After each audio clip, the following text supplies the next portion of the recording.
වැහි බින්දු පොද වැටෙන ගන්දැල තාමත් ඒ වගේද මට කියන්න.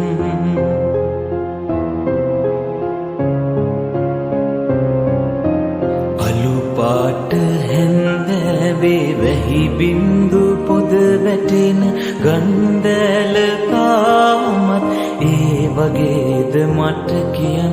දන් පඳුර උඩ නැටුව රන් පාට සමනල්ලු මන් කොහිද ඇසුවාද මට කියන්න.